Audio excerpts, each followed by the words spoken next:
talk about maybe market conditions and things that you're seeing out there? Absolutely. So what we continue to see with inflation and everything else that's happening to our materials and labor costs, there's a pressure being applied to try and find a more affordable home or house plan, anything right now. So in an effort to kind of address that, we're hoping that if we go with some narrower lots with this RS9 zoning, we can obviously increase the number of lots within this area and decrease the cost per lot, and then target a, try to do, I guess, better of targeting first-time home buyers or first-time single-family home buyers, and go to the two-stall garage type of home. Still have nice side yards and all of that, but again, reduce the footprint of the home, reduce the footprint of the lot to try and reduce both of those things for the things that we can control right now. Do you have any idea? I know this is hard to guess with the volatility of the market, but I mean, do you have estimation of what new homes would be listed for, just ballpark? I would think we would hope that they would be in the 350 range here. Like we've talked previously, 2 years ago, I'd have said, oh, the $300,000 home price point homes. But with what we've just seen in the last year, unfortunately, that's about where it's at now.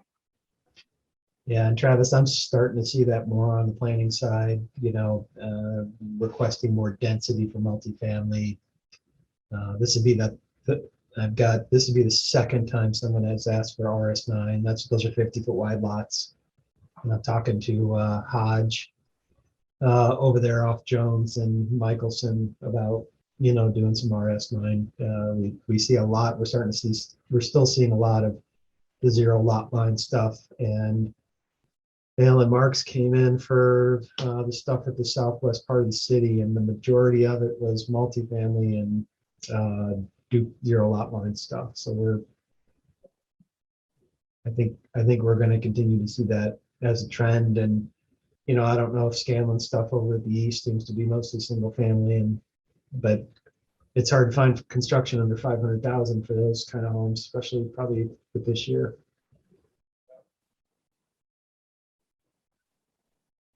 So Travis, do you just have a general interest, or are you a realtor?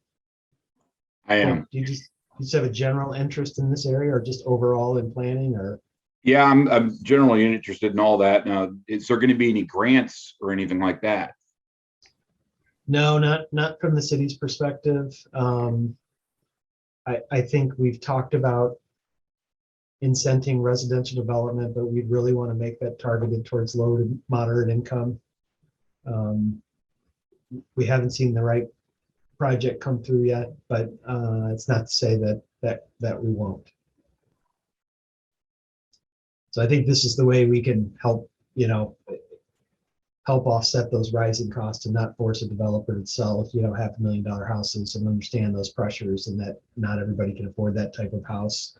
And obviously things change from when the preserve just came in, but what doesn't what are you on, like 4 or 5 years now, Adam? Yeah, in 18 is when we started the preserve. So 4 years. Things are going to change. So we're trying to be flexible and understand that, markets change and those types of things from our end.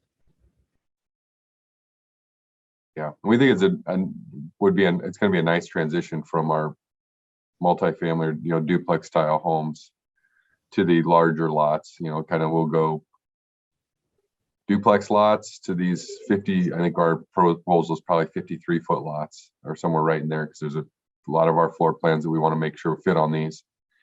And then we'll go to 70s to 80 footers. And then we've got 80s plus over there on the park, which, that park over there, Centennial Park, is fantastic and is really driving custom homes on the park. Yeah, I thought Cedar Springs did a good job. Fairly good mix in there of single family, multifamily, duplex, smaller lots, single family. So I think that's coming together pretty good. Yeah, Cedar Springs is definitely high demand. We see a lot of people wanting to matriculate there, and we're gonna. That's one of the reasons I wanted to check this out, is because that's the question I get. What's going there? What's going? You know, we get that question all the time. So that's one of the main reasons I wanted to see what's happening. Travis, please don't hesitate to look me up and contact me or email me. You know, I'm pretty easy to get a hold of, and I tend to know what's going on. So, you know, I'm a resource here for you. So, you know, feel free to reach out to me. I'll do that. Thank you. So we anticipate going to Planning Commission on this. So Travis, just for your benefit, we can go to Planning Commission on May 3rd. And then in order for a rezoning to happen, we need 3 readings at City Council. So that slows things down a little bit. Adam, are you going to get going on your construction plans soon on this? Yeah, Or we you- wanted to have this or is it meeting, not? probably go through P and Z. And then maybe 1 reading, and then we'll probably unleash MMS to go on this. Okay. I feel like there's support for City Council. I think when you were doing your duplex, I think one counselor asked, you know, hey, have they thought about the RS9? So I think people understand those pressures out there. Yeah, no, Hey, Adam, for the sake of the recording, because I'm assuming this is being recorded and it might get replayed later, could you explain what you mean by the after goes planning and zoning and the reads and things like that?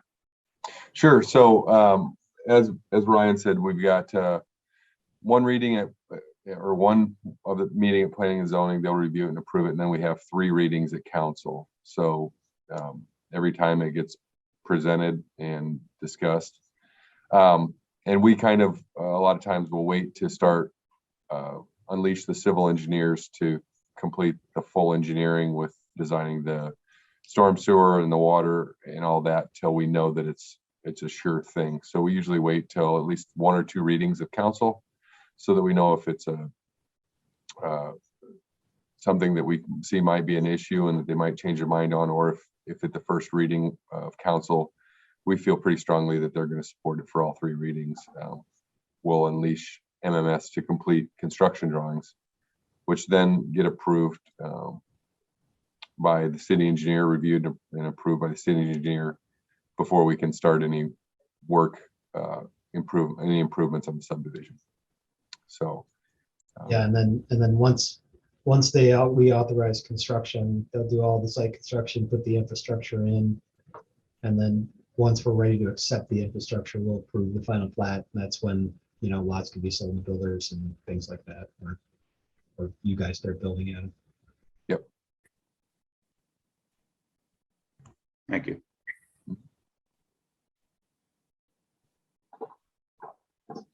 Anything else, Travis? We don't need to sit around, but yeah, feel free to, like I said, just Google me, Ryan Rusnak. You'll find me, but find my email and my phone on the city's website. So feel free to reach out anytime, and I'm happy to discuss future plans and areas of the city that are developing.